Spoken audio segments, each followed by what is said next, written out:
Now let's put it all together. For example, if we start with a longer stitch length, which by the way, we can change while we sew, the longest stitch length is 6.0. That's a very long stitch. Easy to help hold something together and then see if it fits the item you're working on. And you can see a long stitch length. Shorter stitch lengths are going to be for fabrics that are finer. I can reselect number 1, kind of get me back to my normal setting of 2.5.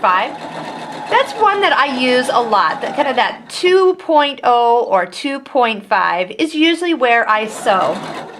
If I select stitch number 4, that zigzag, we can go ahead and see the stitch width and length on screen if you're a more visual person, but we can go ahead and make it wider. See how the picture's getting bigger over here? And we can go up as high as 7 millimeters. And we can lengthen that out also, just to see the difference in those particular stitches. And see how we can get wider stitches as we go. The other thing that we were looking at is stitch needle position. So I'm going to go ahead and choose stitch number 1, back to a straight stitch. And you can see that if I move it to the minus side, the needle's moving over here to the left. I use this when I do top stitching, working with zippers, and anytime I just need to be a little bit closer to something without actually moving my foot.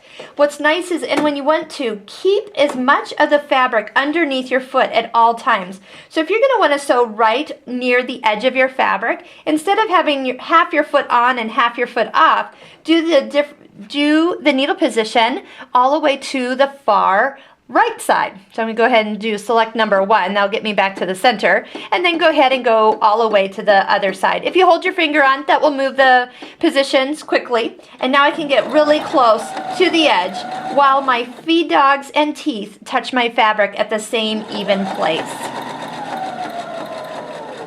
Should I need to adjust my tension based on the screen that I am looking at, the tension dial is right up here at the top. We're going to leave it at 5 for most sewing. Really, when you are using the same weight of thread in your needle and also in your bobbin, that tension really shouldn't need to be changed at all.